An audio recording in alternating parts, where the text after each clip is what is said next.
Okay, we're speaking with Rob Lawrence. And Rob, what is your title with the Missouri Department of Conservation? I'm a forest entomologist.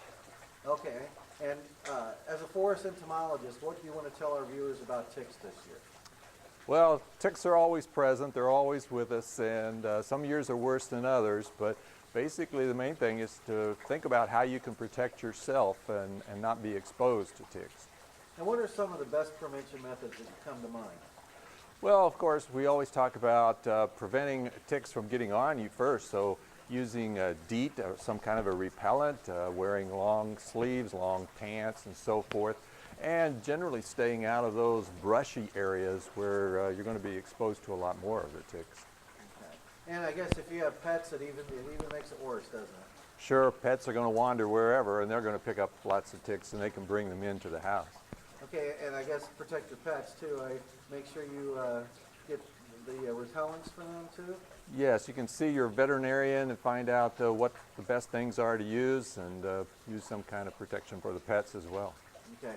Ticks aren't the only nuisance out there on the list here. I have chiggers and mosquitoes too.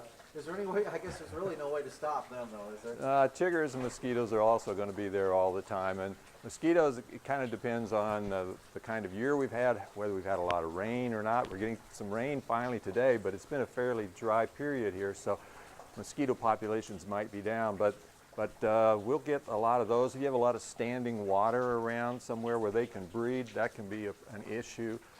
Bird baths, old tires, anything where water can accumulate, even just a little bit of water, mosquitoes can breed in there. So it's good to dump that water out or remove those items. And let's talk about chiggers too. Is there any repellent for a chigger or not?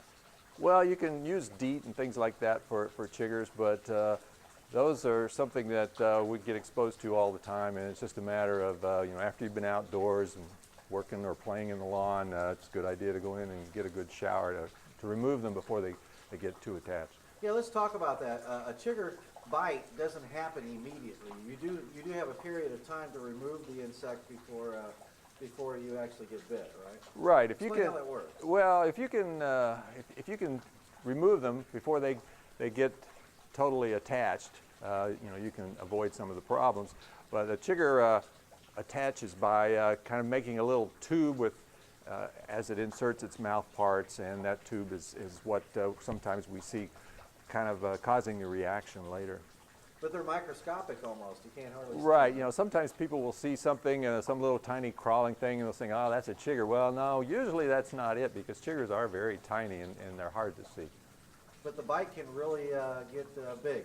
Yeah, chiggers, the bite can last for a while, and usually when you get the bite, when you see the effects of it, it's quite a time after you've been bitten. Okay, let's go back to ticks for just a second. One follow-up question I didn't ask was, where are ticks usually found? I understand, I guess, they always told me under leaves. Is that correct? Is that where you see a lot of them?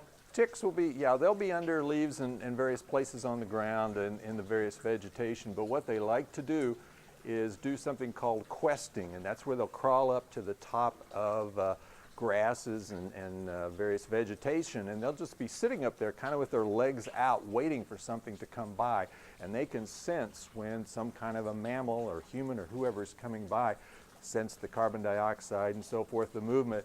And as soon as you touch them, as you brush by, they grab on. And so they're just kind of sitting out there and waiting. So it's a good idea to watch out for those areas where you have a lot of tall grasses, because that's where they're going to be. We've heard all different kinds of ways to remove ticks, too. What do you recommend for the removal of ticks? Well, the best thing to remove a tick, the best way to do it is to take sort of a narrow point tweezers and put it as close as possible to your skin around the head of the tick and pull straight up, just a straight motion.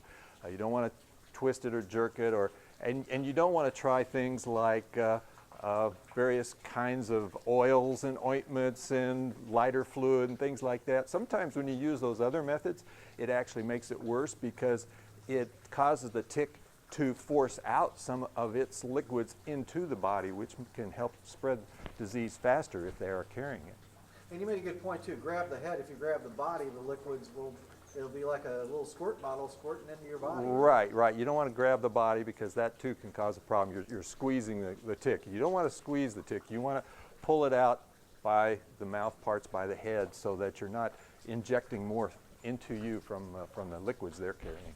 And you hear about seed ticks and big ticks, but is a seed tick basically just a smaller baby version of the older tick? Is that right? Right. Seed ticks are just the younger version of ticks. They go through several stages. They have the egg, larva, nymph, and adult stages. And so the seed tick is that smallest stage before they mature. Yeah, and they're the hardest ones to take off, too, I guess. Hardest ones to take off, and oftentimes you'll get into a whole bunch of them all at once. Sometimes it's good to carry around a roll of duct tape, the ever handy duct tape, and if you have a piece of that and you get into a bunch of seed ticks, you see them on you, and it's good to have light colored clothing. If you see a bunch of them, take that tape and just pull them off real quickly before they get attached.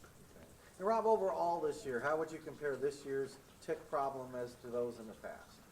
We've heard reports that tick populations were high. In some areas, people have really reported high amounts. I think it varies by location, and so some years can be worse than others, and it's hard to really predict. Sometimes weather patterns from a couple years ago can make a difference in what we see for tick populations now. So it's real variable, but we have had reports of high numbers. Okay, and I guess if, like I was telling you, we might see a mom at a park or something, I guess, what essentials do you need to protect your children from the bugs this year? Well, it's always good to carry DEET if you're going to be out a lot, just a repellent that's good, at least a 20% DEET. And clothing that, we're in hot weather, we'd like to kind of not have a lot of clothing, but if you're going to be where there's lots of grass and tall vegetation, it's good to have some long pants on and when you're moving in there, and then check frequently for ticks that are crawling. And make sure they're light colored, I guess, because you can see the bugs better that way, right? Sure, yeah. If you have light colored clothing, that helps because you can see them, and if you've been out walking or hiking, as soon as you get back at the car, before you get in the car, just take a good check, look over. If you have light colored clothing, it's a lot easier to see if you have ticks crawling around. Okay, and let's talk about the DEET one more time, though. If you have small children, be careful on the application, correct? Right, yeah. If you're applying repellents for small children, it's better to put it on the clothing rather than directly on the skin, and read the label. Don't apply anything that's going to be hazardous. But also there's other kinds of repellents. There's permethrin, which is an insecticide, which is more toxic, and that you should be very careful about and probably not use that on children. But if you're going to use it on clothing. Apply it to clothing, not directly to your skin. All right, Rob, I am out of questions. Anything else you'd like to add? I think we've covered a lot of it.